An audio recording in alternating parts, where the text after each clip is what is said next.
And that's an important thing. It's always been what presidents have wanted and needed at a time of national unity. And in that sense, it's important. Senator Biden, thank you very much for joining us. Thank you very much, Greta. Wolf? Thank you, Greta. And to help us learn more about the investigation and what the United States may be up against, we're joined now by William Webster. He served as director of both the FBI and the CIA, and shortly we'll be joined by Congressman Porter Goss, the chairman of the House Intelligence Committee.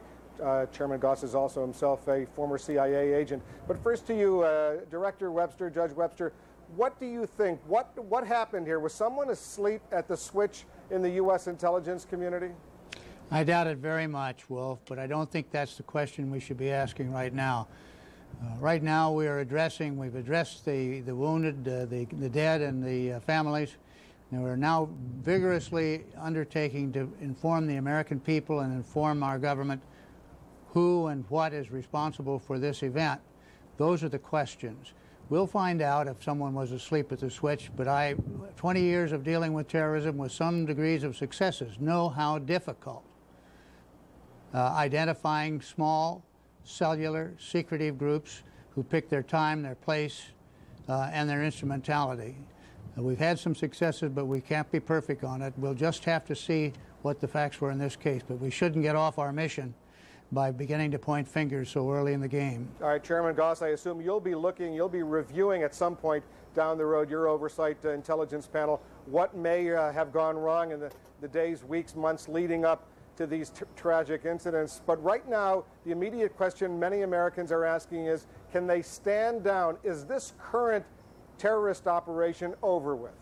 Well, I will tell you this, Wolf. I think that it is well understood that there are still terrorists out there. There are still targets of interest to them in the United States, on our homeland, including the United States Capitol, and I think we would be very foolish to let our guard down one iota. So I am encouraging people to keep the guard up, to be prudent, not let our quality of life or our behavior of life be dictated by acts that terrorists have taken, but we need to be a little vigilant ourselves of how we go about things, and we particularly need to be aware that we don't want to be fooled by rumor or innuendo or disinformation.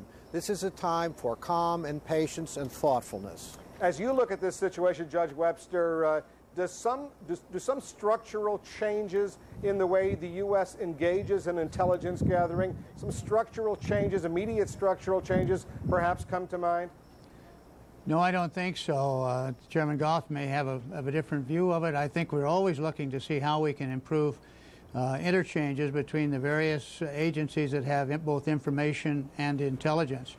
The security issues here have to do with protection of people who get on airplanes and hope to be safe. Intelligence issues have to do with information about plots, vulnerabilities, and those who are seeking to undermine our government.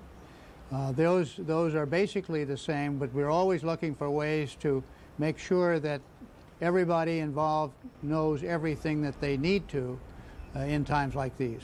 Chairman Goss, we've heard a lot over these past 48 hours about a problem perhaps in the CIA that developed in 1995. Even former President Bush spoke about it today, himself a former CIA director, that the CIA stopped, in effect, recruiting spies or agents within some of these terror cells, reluctant to put them on the payroll. Is that a serious problem?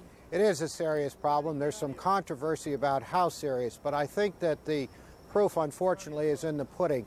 In order to deal with this kind of a very hard target to get into and to penetrate, we have to have agents that can get down and dirty and live in the ugly kind of world of innuendo and terror that these people live in. You've got to have that kind of a person. Now, obviously, we don't want to aid or abet those people or reward them in any way, but we want to get information from them. So it's a question of being smart enough to be able to use people like that to our advantage without encouraging them and building up networks. One area in the question you've just asked, Wolf, I think is very, very important. We need to reinvest in human intelligence capability. We have stripped down and diminished our assets in that area to a point that is unwise. Many of us have been warning about it for some time, and I think we find ourselves now with not enough capability and not enough properly tailored capability to meet the needs of the hour for our full national security. Judge Webster, you're unique in this field. You're both a former CIA director and an FBI director. You know that the FBI occasionally has to infiltrate organized crime and put some sordid characters on the payroll. How does the CIA get around this problem that Chairman Goss and others have been discussing? Well, by the way, I agree with Chairman Goss. It wasn't, that my understanding is that what happened was not a prohibition against using unsavory types, but requiring a high level of authority, which had to go pretty much to the top to get permission, which may have had a dampening effect on those who were able to recruit individuals with solid information but unsavory backgrounds. I think that that restriction has been or will soon be removed, and I support that. The agency knows how to deal with them, but they're in many parts of the world. Their best sources are people in the military who sometimes engage in torture and other activities we find unacceptable at home, but the information is reliable and important and timely. Those are hard choices. As the Chairman said, we don't support it, we don't do anything to help it, but we ought to be able to derive information of importance to our national interest.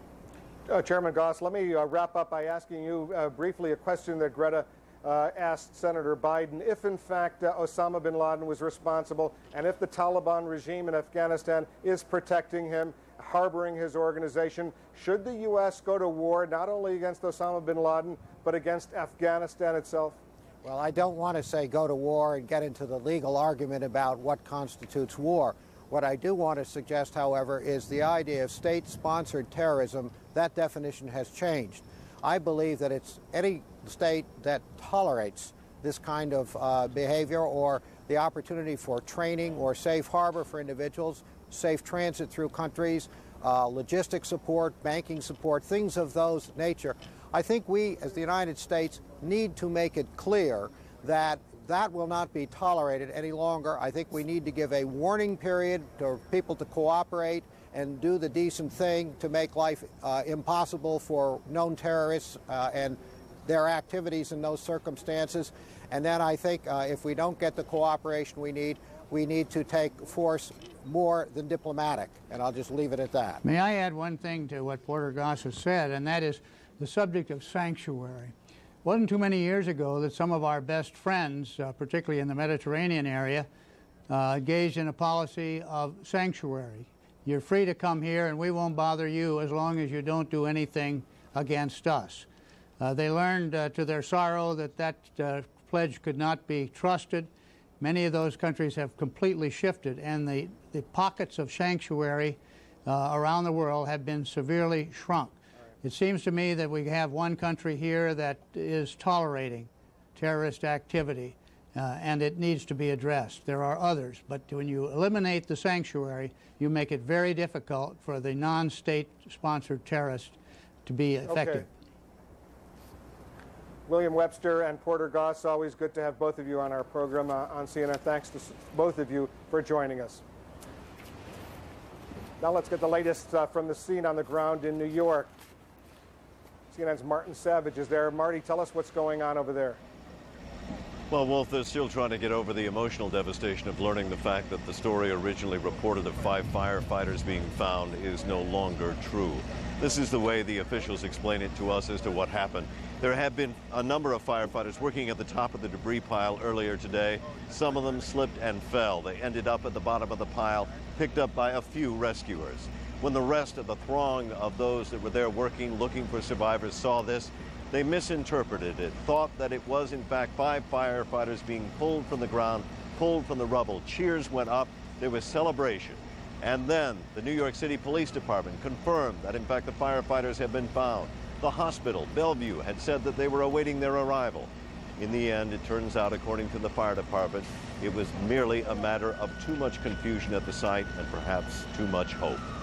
Meanwhile, the search effort today went on with a new intensity. They went throughout the day trying to find those survivors, literally hundreds of New York City firefighters from all over. There were also police departments and the rescuers that showed up. And finally here, George Sikorsky. This is an amazing story. He's a volunteer that showed up with a dog named Dominique to look. Dominique's not his dog. The dog belongs to his son, Gregory, a New York City firefighter. That firefighter is now missing. so the father has come to look for the son, using the son's dog. This is George explaining how he hopes the two can work together to find Gregory. He was learning how to sniff out the dogs and on the fire department.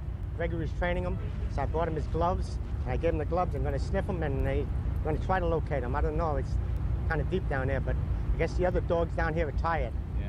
So we're going to try anything new, anything we can try. It's just desperate times. You got to try anything you can. Right. We've still got hope. This is not the only case of a relative that has volunteered to help look for survivors and maybe their own relative. Earlier in the day, I was talking with a young man who's an engineer and a volunteer. He's not here because of his expertise. He's here because his brother was working in the World Trade Center and now is also missing, among so many others. Meanwhile, tonight, there are concerns about a change in the weather, also concerns about 3 buildings that are thought to be unstable. It remains to be seen exactly how much rain is in the forecast or how much of an impact it will have on the search efforts. Meanwhile, the lights are on, the efforts to find survivors goes on, and all the while over their heads is the threat of buildings that could still come down. Wolf? Marty, and we don't know what that rainfall is going to cause. Thanks so much for joining us. Greta? Wolf, we're going to go now to New York to Elizabeth Cohen. Elizabeth Cohen is standing by at the Armory in New York. Elizabeth, first of all, what is the Armory being used as tonight? Well, what it's being used as is a place for people who are missing loved ones to come in and register information about who's missing. The line has been around the block all day. I don't know the number, but I would imagine it's in the thousands, have come and they give all information, hair color, eye color. It's a 7-8 page form that they fill out. When they've given all the information and the person is registered, they then go downstairs and there are 2 lists. There is a list of people who are in the hospital and there is a list of people who they have found who are deceased. I was talking to a volunteer who worked inside there, and she said that she was amazed that almost no one broke down, even though it must be obviously a horrible, difficult thing to go through. I have 2 families here who went through the process at the Armory today. Let's talk with them. We have here Nilsa Rivera, who is looking for her husband, Isaias. They're from Rahway, New Jersey. Tell me, what was the... Perth Amboy, New Jersey. Tell me what you've put on this poster here. He has a black mole. He has black spots on his neck. He worked for CBS. What are you hoping will happen with this poster? I'm hoping that this is a way for the media, who has more access than we do, to be able to go around and identify him or try to find him for me. You know, this is the second time we're going through this nightmare again. He was also involved in the '93 World Trade bombing. And I feel that this time the media can help me, or, you know, to find him or get, if not a glimpse of hope, some answers as to his, you know, whereabouts. I'm trying to keep the faith, and I'm trying just to search for him. I want him to come home. The T-shirt you're wearing is from the terror at the towers, is from the bombing in 1993. Did he hesitate to go back to work in that building? Yes, he did. Even though he was very loyal and devoted and stayed during the World Trade bombing back in '93 and helped Channel 2 stay on the air, and he helped the fire department and police department to evacuate lives, not thinking of his own. And he stayed there faithfully till the next day. Shortly after that, it emotionally affected him, emotionally and physically. And he did express many times, not only to myself, to his co-workers and superiors, that he was afraid. He would experience phobias, panic attacks to go back into this building because he was afraid that this can occur again. And 8 years later, his worst nightmare became now a reality. Thank you, Mrs. Rivera. Thank you, Mrs. Rivera. We're also going to speak with Franca Adesina, who is looking for her friend Sadie Ed. What was the last thing that anybody heard from your friend Sadie? Well, Sadie called at about 5 minutes after 9. She said, "Oh God, please save me." She said she's trapped on the 106th floor. She was screaming. that she can't get out. She's trapped, she can't get out. So she was yelling. She said, now, I don't know what to do. I'm coughing.